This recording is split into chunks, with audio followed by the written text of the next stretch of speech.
बच्चों हम लोग एनसीईआरटी सॉल्व करने जा रहे हैं। एनसीईआरटी 11th क्लास की भूगोल विषय की सॉल्व करेंगे हम लोग। भूगोल विषय में 3 बुक्स लगती हैं।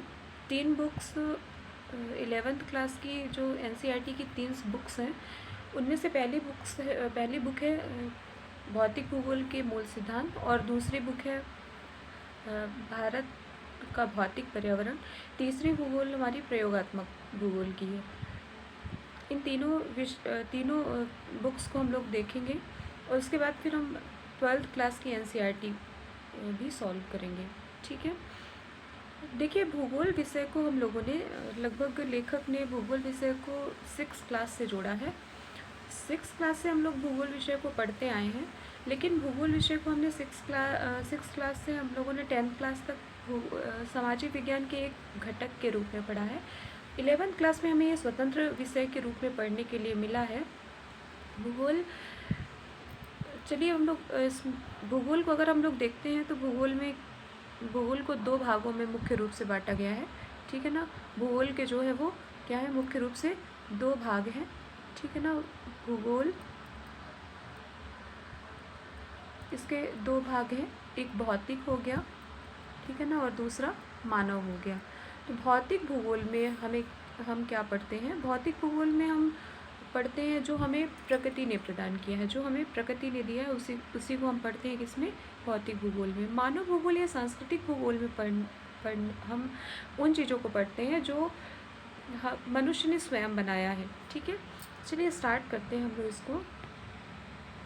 आपने माध्यमिक स्तर तक भूगोल का अध्ययन सामाजिक विज्ञान पाठ्यक्रम के एक घटक के रूप में किया है। आप विश्व एवं इसके विभिन्न भागों के भौगोलिक तथ्यों से परिचित हैं। आप भूगोल का अध्ययन एक स्वतंत्र विषय के रूप में करेंगे तथा पृथ्वी के भौतिक वातावरण, मानवीय क्रियाओं एवं उनके अंतर प्रक्रियात्मक संबंध के विषय में जानकारी प्राप्त करेंगे। लेखक हमें बता रहे हैं कि इसके पहले हमने भूगोल को एक सामाजिक विज्ञान के एक घटक के रूप में, जैसा कि मैंने बताया कि एक पार्ट के रूप में पढ़ा है, और उसके बाद अब हम क्या कर रहे हैं, इसको एक स्वतंत्र विषय के रूप में पढ़ रहे हैं। तो इसमें पृथ्वी के भौतिक वातावरण, ठीक है, पृथ्वी के भौतिक वातावरण और मानवीय क्रिया, ठीक है, एवं उसके अंतर प्रक्रियात्मक संबंध के विषय में जानकारी प्राप्त करेंगे। पहले हम इन 3 वर्ड को समझ लेते हैं। ये जो 3 शब्द आए हुए हैं इनको हम समझ लेते हैं कि भौतिक वातावरण क्या है, मानवीय क्रियाएं क्या है और अंतर प्रक्रियात्मक संबंध क्या है। ठीक है ना, तो देखिए जैसे मान लीजिए कि यहाँ पर एक क्या है, इस तरह से एक पहाड़ बना हुआ है। ठीक है ना, एक पहाड़ है, मान लीजिए यहाँ पर एक पहाड़ है और पहाड़ के इस पार एक गांव है और इस पार ये गांव है। तो ये पहाड़ क्या हो गया, ये पहाड़ हमारा भौतिक वातावरण हो गया, क्योंकि इसे हमें प्रकृति ने दिया है, इसे हमने स्वयं नहीं बनाया है, इसे हमें प्रकृति ने दिया, इसलिए इसे हम भौतिक वातावरण में शामिल करेंगे। उसके बाद जो ये गाँव हो गए, ठीक है ना, गांव किसने बसाया, गांव तो प्रकृति ने नहीं बसाया, गांव मनुष्य ने बसाया है, ये मनुष्य द्वारा बनाई गई। तो ये मानवीय क्रिया या फिर सांस्कृतिक क्रिया कहलाएगी, ये सांस्कृतिक लक्षण कहलाएंगे या फिर मानवीय क्रिया कहलाएगी। और ये जो पहाड़ है ये क्या कहलाएगा, हमारा भौतिक वातावरण। अब भौतिक वातावरण हमने लगभग समझ लिया कि जो प्रकृति ने हमें दिया उसको हम भौतिक वातावरण के अंतर्गत रखेंगे, जो मनुष्य ने बनाया उसे हम मानवीय क्रिया के अंतर्गत रखेंगे। अब हमें समझना ये है कि अंतर प्रक्रियात्मक संबंध क्या है। तो मान लीजिए कि इस गांव से हमें इस गांव पहुंचना है, तो हम क्या करेंगे, इस गांव से इस गांव पहुंचने के लिए हमें सुरंग बनानी पड़ेगी। हमने सुरंग बनाया, हमने रेल पटरियां बिछा ली इसमें या फिर सड़क बिछा लिया, तो फिर अब हम आसानी से इस गांव से इस गांव तक पहुंच सकते हैं। तो ये जो पूरी प्रोसेस है ये हमारी अंतर प्रक्रियात्मक संबंध कहलाएगा कि किस तरह से हमने अपने यूज़ के लिए, अपने मतलब लाभ के लिए प्रकृति का क्या किया, इस्तेमाल किया। ठीक है ना, या फिर प्रकृति का हमने यूज़ किया अपनी बुद्धि से या अपने टेक्निक से। ठीक है ना, जो भी हम विकसित कर पाए हैं उससे हमने क्या किया कि इस तरह से वो किया। अगर इसके एक और एग्जांपल हम लें तो इसी तरह से हम देख सकते हैं कि मान लीजिए कि एक नदी बह रही है, ठीक है, और इस तरफ मान लीजिए इस तरफ गांव है या फिर स्कूल है। अगर हमें यहाँ से यहाँ तक पहुँचना है और बीच में नदी बह रही है, तो हमें भौगोलिक जो प्रकृति ने हमें दिया है, ठीक है ना, उसका हम जो उपयोग कर रहे हैं या उस पर हम कहना चाहिए कि अपनी टेक्निक के हिसाब से कर रहे हैं। हमने पुल निर्माण कर लिया, तो ये जो पुल है, ठीक है ना, ये जो पुल है और इससे क्या हो रहा है कि हमारा भी काम हो रहा है और प्रकृति को भी नुकसान नहीं पहुंच हो रहा है। तो इस तरह की ये सारी चीज़ें क्या है कि अंतर प्रक्रियात्मक संबंध में हम लोग इसको शामिल कर सकते हैं। तो इससे आप लोगों को ये 3 वर्ड समझ में आ गए होंगे, ठीक है। अब इसके आगे हम देखेंगे कि हमारा 1 मिनट है ना, यहाँ आप एक प्रासंगिक प्रश्न पूछ सकते हैं कि हमें भूगोल क्यों पढ़ना चाहिए। लेखक कह रहे हैं कि लेखक कहते हैं कि आपके मन में एक जिज्ञासा आनी चाहिए, आपके मन में एक उत्सुकता आनी चाहिए, एक प्रश्न आना चाहिए कि हम भूगोल क्यों पढ़ रहे हैं, हमें आखिर भूगोल क्यों पढ़ना चाहिए। सिर्फ भूगोल ही नहीं, हम हर सब्जेक्ट के लिए ऐसा सोच सकते हैं कि हम भूगोल क्यों पढ़ रहे हैं, क्योंकि किसी भी सब्जेक्ट को व्यावहारिक रूप से लाने के लिए हमें ये समझना बहुत ही ज़रूरी हो जाता है कि हम इसे क्यों पढ़ रहे हैं, इसको जानने के लिए। तो लेखक आपको इस सवाल का जवाब देना चाहते हैं कि हमें भूगोल क्यों पढ़ना चाहिए, है ना। हम धरातल पर रहते हैं, हमारा जीवन हमारे परिस्थान से अनेक रूपों में प्रभावित होता है। हम निर्वाह के लिए अपने आसपास के संसाधनों पर निर्भर करते हैं। आदिम समाज अपने भरण पोषण के लिए प्राकृतिक निर्वाह संसाधनों जैसे पशुओं, खाद्य पौधों पर आधारित था, ठीक है। समय बीतने के साथ हमने तकनीकी का विकास किया तथा प्राकृतिक संसाधनों तथा यथा भूमि, मृदा, जल का उपयोग करते हुए अपना आहार उत्पादन प्रारंभ किया। देखिए 6 क्लास या 7 क्लास में हम लोगों ने आदि मानव पढ़ा था, ठीक है ना। हमको याद है कि अब पहले हमारे जैसे हमने पढ़ा हिस्ट्री में कि हमने पढ़ा था कि जो आदि मानव था वो क्या करता था, पहले वनों से कंदमूल वगैरह इकट्ठा करता था और फिर उसी से अपना जीवन यापन करते थे। अपने वस्त्र के लिए, अपने भोजन के लिए और अपने मूल आवश्यकताओं के लिए भी इंसान जो है वो पूरी तरह से प्रकृति पर डिपेंड था, ठीक है ना। तो पहले, आज भी प्रकृति पर ही हम डिपेंड हैं। हम पहले क्या था कि पहले हम इनडायरेक्टली डिपेंड थे। अब हमने नई तकनीकियों का विकास कर लिया गया है और अब हम प्रकृति से जुड़े तो हैं पर हम डायरेक्टली नहीं, इनडायरेक्टली जुड़े हैं। तो लेखक आपको समझाना चाहते हैं, ठीक है, कि समय के बीतने के साथ साथ क्या हुआ कि हमने अपना आहार उत्पादन स्वयं करना सीख लिया, ठीक है। हमने अपने भोजन एवं आदतों को मौसमी दशाओं के अनुरूप समायोजित किया है। लेखक का कहना है कि हम अपना भोजन और अपनी आदतें एवं वस्त्र भोजन के इसके मौसमी दशाओं के अनुसार बदल लेते हैं। समायोजित यानी हम क्या करते हैं, उसको बदलते हैं, ठीक है। तो जैसे मान लीजिए कि हम लोगों की ठंडी और गर्मी, उदाहरण अगर हम लें तो ठंडी और गर्मी दोनों जो ऋतुएं हमारे यहाँ आती हैं और बरसात, हमारे यहाँ पर तो इतनी ही ऋतुएं आती हैं, तो हम इन ऋतुओं में अपने आप को हम बदल लेते हैं। आप लोग देखते होंगे कि भोजन भी बदल जाता है ठंड और गर्म और बरसात का, और इसी तरह वस्त्र भी बदल जाते हैं, ठीक है। हम लोग क्या करते हैं कि प्रकृति के अनुसार अपने आप को ढाल लेते हैं।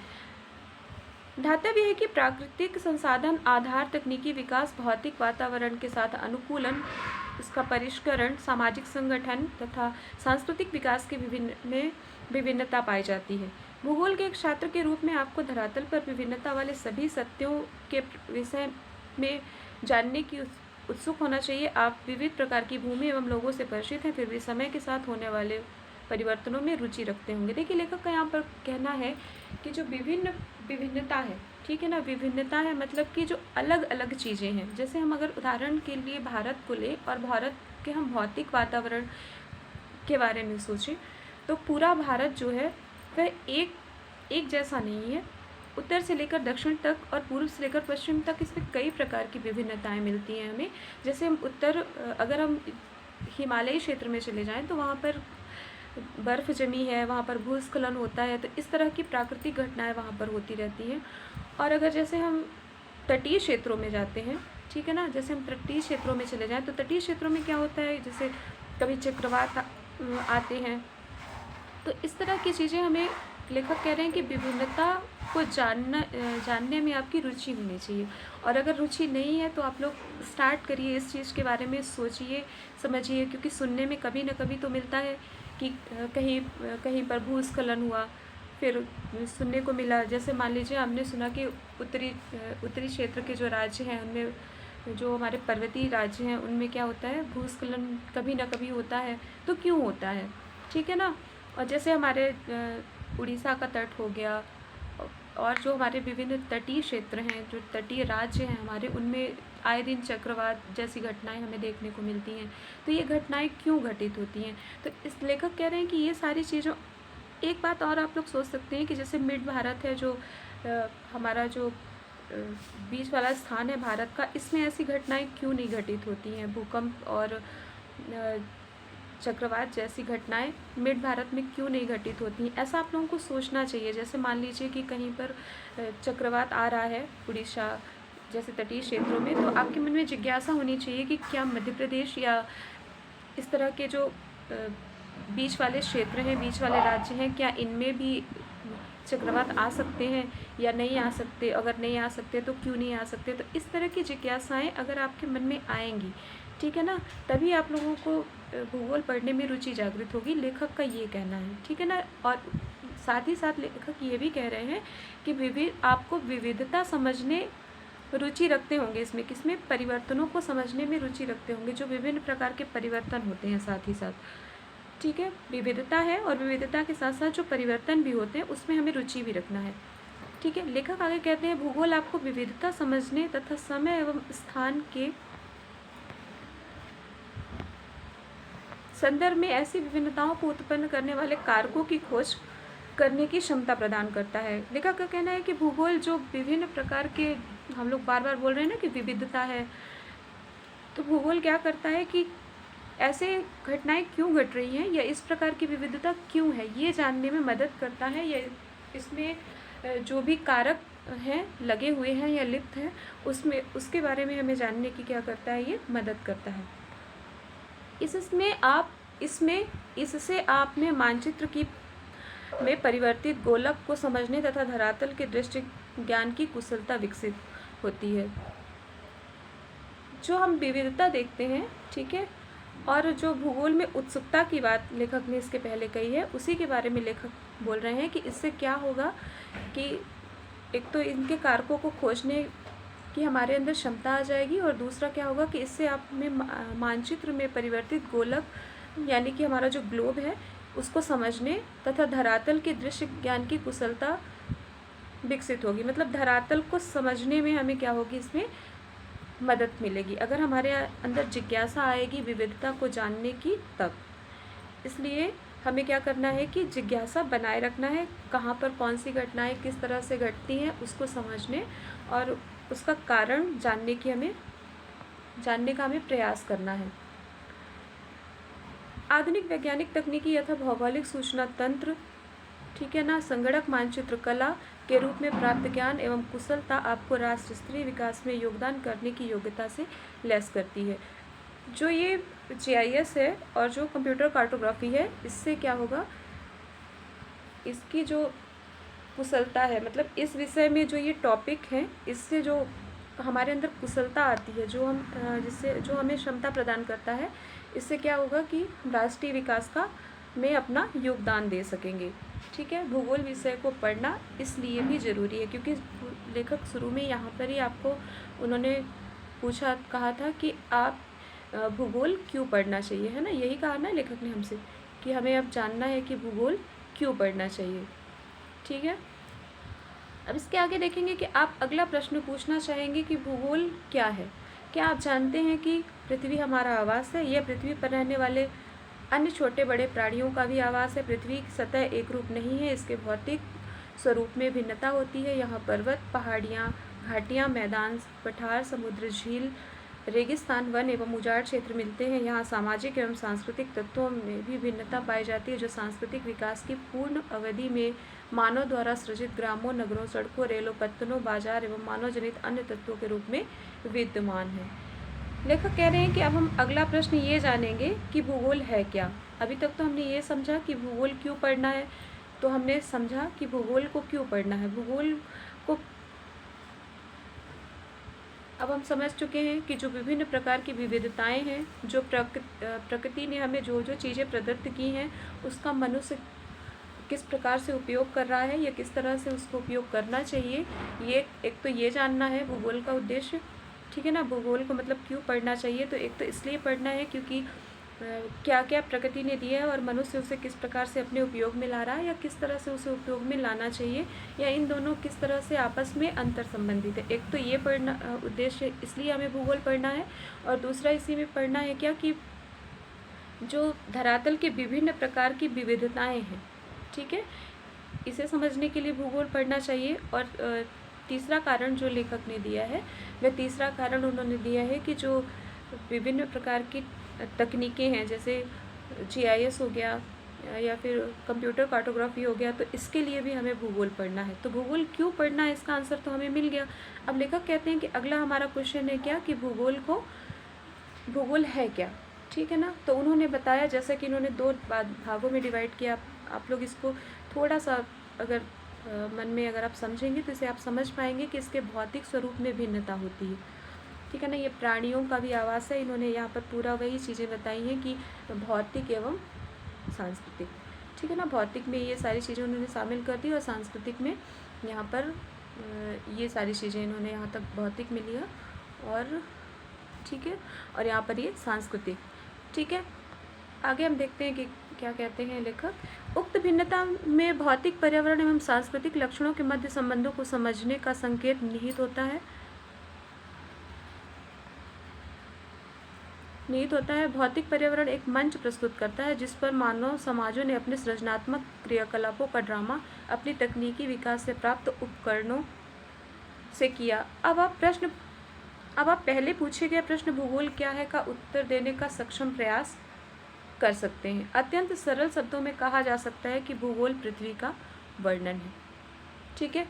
अब हमने यहाँ तक पहले हमने ये समझा कि भूगोल को हमें क्यों पढ़ना है, फिर उसके बाद हमने यहाँ पर पढ़ा कि भूगोल क्या है। तो अब हमें समझ में आया कि भूगोल क्या है कि एक भौतिक पर्यावरण का मंच प्रस्तुत करता है, ठीक है, जिस पर मानव ने क्या किया है, अपना सृजन किया है, ठीक है ना, उसी का हमें अध्ययन करना है, ठीक है। तो ये लेखक ने कहा कि ये भूगोल है, और लास्ट में यहाँ पर आपको लेखक ने बताया है कि अत्यंत सरल शब्द में कहा जा सकता है कि भूगोल पृथ्वी का वर्णन है, ठीक है। यहाँ पर हमें अब आप लोगों के मन में एक छोटा सा सारांश आना चाहिए कि हमने यहाँ तक में क्या कंप्लीट किया है। तो इसका सारांश ये है कि भूगोल, एक तो भूगोल को क्यों पढ़ना है, ठीक है ना, भूगोल को क्यों पढ़ना इसका हमने आंसर लिया, और दूसरा हम भूगोल क्या है इसका हमने आंसर लिया, ठीक है।